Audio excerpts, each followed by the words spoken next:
नमस्कार, आप देख रहे हैं एसकेपी लाइव न्यूज। भोजशाला में सर्वे का 18वां दिन। भारतीय पुरातत्व विभाग की सर्वेक्षण टीम ने 8:09 पर भोजशाला में प्रवेश किया। वही एएसआई की टीम की संख्या जो रहे लगभग 20 रही। वही 31 मजदूर भी भोजशाला में प्रवेश कर गए हैं। आधुनिक उपकरणों के साथ एएसआई की टीम ने प्रवेश किया है। पुलिस की व्यवस्था के सुरक्षा के चाक चौबंद इंतजाम रहे। कल 9 घंटे आर्कियोलॉजिकल सर्वे ऑफ इंडिया की टीम ने सर्वे किया था, मिट्टी खुदाई की थी। 50 मीटर की परिधि में कल मौजूद अक्कल कुइया का सर्वे की टीम ने निरीक्षण किया था। मेजरमेंट लिए गए थे। टीम के द्वारा लगातार तेज गति से काम किया जा रहा है। लगता है आर्कियोलॉजिकल सर्वे ऑफ इंडिया को हाईकोर्ट के द्वारा जो समय अवधि दी गई है 6 सप्ताह की रिपोर्ट प्रस्तुत करने की, उस अवधि में ये एएसआई जो है अपनी रिपोर्ट प्रस्तुत कर देगा। कल 14 स्थान पॉइंट किए गए थे, उसमें 7 स्थानों पर कार्य चल रहा है। वही कई नई पॉइंट भी चिन्हित किए गए थे और जो अवशेष मिल रहे हैं उन्हें क्लीनिंग और ब्रशिंग कर सुरक्षित रखा जा रहा है। मिट्टी हटाने का काम लगातार जारी है। नई साइट खोली गई है। वैज्ञानिक तथ्यों के साथ सर्वे चल रहा है। हाईकोर्ट में जितने पैरामीटर दिए गए हैं लगातार उस पर काम किया जा रहा है। सुप्रीम कोर्ट, हाईकोर्ट के आदेश का अक्षरशः पालन किया जा रहा है। वही आपको बता दें कि भोजशाला मुक्ति संगठन के संयोजक गोपाल शर्मा, पक्षकार अब्दुल समद भी भोजशाला में प्रवेश कर चुके हैं। वही गोपाल शर्मा जो कि टीम के साथ प्रवेश करने से पूर्व मीडिया से रूबरू हुए, उन्होंने कहा कि हम निर्णायक भूमिका में पहुंचने वाले हैं। कल अक्कल कुइया का सर्वे हुआ। निश्चित ये अक्कल कुइया राजा भोज के द्वारा स्थापित सरस्वती कूप है। राजा भोज के द्वारा लिखित पुस्तक चारुचर्या में इसका उल्लेख है। आर्यव्रत में 7 स्थानों पर ऐसे सरस्वती कूपों का आह्वान करके स्थापना की गई है। जहाँ जहाँ गुरुकुल हुआ करते थे वहाँ विद्यार्थियों के ज्ञानवर्धन और तीक्ष्ण बुद्धि के लिए जो है उसको इस जल का प्रयोग करवाया जाता था। विद्यार्थियों की बुद्धि से तीक्ष्ण होती थी, याददाश्त अच्छी होती थी। देखें अक्कल कुइया का क्या रहस्य। देखें खबर है एसकेपी लाइव न्यूज़ पर, बता रहे हैं गोपाल शर्मा। लगातार 17 दिन सर्वे को पूर्ण हो चुके, 18वां दिन है और 6 सप्ताह में रिपोर्ट भी प्रस्तुत करना है। कितना कुछ काम किया गया। कल अक्कल कुइया का आपने जिक्र किया था, क्या कुछ है उसमें? आज 18वां दिन है और कार्य प्रगति पर है। निश्चित ही समय अवधि में निर्णायक भूमिका में पहुँचने वाले हैं। जिन उद्देश्यों को लेकर ये पिटीशन दायर हुई थी वह सार्थक सिद्ध होगी, क्योंकि आज को आज क्या कल अक्कल कुइया की भी का सर्वे हुआ है। और निश्चित ही ये अक्कल कुइया राजा भोज द्वारा स्थापित सरस्वती कूप है।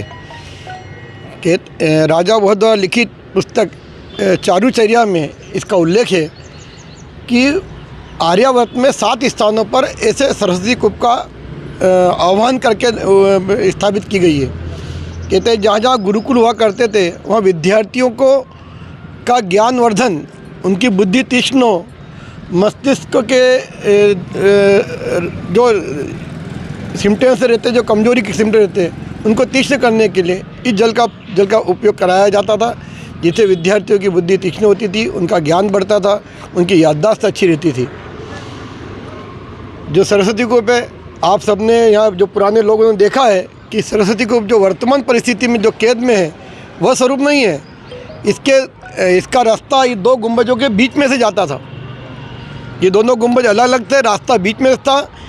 7 फीट नीचे ये 14 कोणी अक्कल कुई बनी हुई है। इसको वर्तमान में अक्कल कुई कहा जाता है, जबकि इसको पाताल गंगा सरस्वती कूप इस नाम से इसका संबोधन था। तो 18 कोणी बनी हुई है। जब अंदर सीढ़ियों के द्वारा अंदर उतरते थे तो दक्षिण से जैसे ही हम अंदर अक्कल कुइया में प्रवेश पानी के पास पहुँचते थे तो उत्तर की दीवार के ऊपर गणेश जी की आकृति बनी हुई है। यह हरिभाऊ वाकणकर जी ने अपनी पुस्तक में जब उन्होंने प्रवेश किया था, कहते हैं जब हरिभाऊ वाकणकर जी यहाँ आए थे उन्हें वो सरस्वती खोज में निकले थे।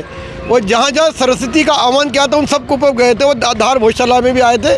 वही सरस्वती कूप में देखते देखते उन्होंने सीधे उसके अंदर छलांग लगा दी थी। और अंदर ऐसे कौन सा तत्व है, वो ताम्रपत्र राजा भोज द्वारा लिखा हुआ ताम्रपत्र अक्कल कुइया का, वह भी निकाला था। और एक पत्थर जो जिस पत्थर के कारण इस पानी की शुद्धता बनी रहती थी, वो पत्थर भी निकाल के ले गए थे, जिसको उन्होंने कहा था कि यह पत्थर केवल सरस्वती नदी में ही मिलता था। वो सरस्वती नदी जो आज विलुप्त थी है, वो कहाँ कहाँ गई है। तो यहाँ पर भी उस पत्थर को निकाल कर उन्होंने बताया था कि सरस्वती नदी का पत्थर है। तो ऐसा दिव्य स्थान पूरे आर्यावर्त में 7 स्थानों पर था जहाँ जहाँ गुरुकुल हुआ करते थे। तक्ष भारत में, वर्तमान भारत में इलाहाबाद के किले में ये सरस्वती कूप है। तक्षशिला नालंदा के गुरुकुल जहाँ पर था वहाँ पर भी ये सरस्वती कूप है। और तीसरा धार की भोजशाला परिसर में ये सरस्वती कूप है। वो जो 4 है वो पूर्व के आर्यावर्त में कई अन्य है जिसका जानकारी मुझे नहीं है, लेकिन वाकणकर जी की पुस्तक पढ़ेंगे तो उन 7 सरस्वती कूप का आपको जानकारी मिलेगी। क्या लगता है आपको कि ये कल को यह सरस्वती कूप का भी सच सामने आएगा?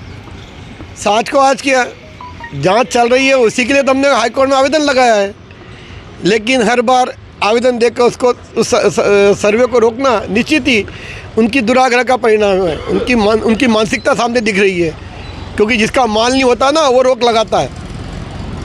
हम तो खुद गए हैं ना कि जांच कर लो, अगर ये मस्जिद है तो उनको दे दो और मंदिर है तो हमको दे दो। इसलिए ये मंदिर है, निश्चित ही सच सामने आएगा। जिस सर्वे के आधार पर अयोध्या, मथुरा, काशी का सब सामने आया है, उनके टाइटल बदले हैं, वैसे ही इस स्थान का भी टाइटल बदलेगा। और ये भोजशाला जो शारदा सदन के रूप में जानी जाती थी, सरस्वती कंठाभरण के रूप में जानी जाती थी, ये अपने गौरव को पूर्ण प्राप्त करेगी इस सर्वे के बाद, ऐसा मेरा विश्वास है। निश्चित ही आप सबका साधुवाद।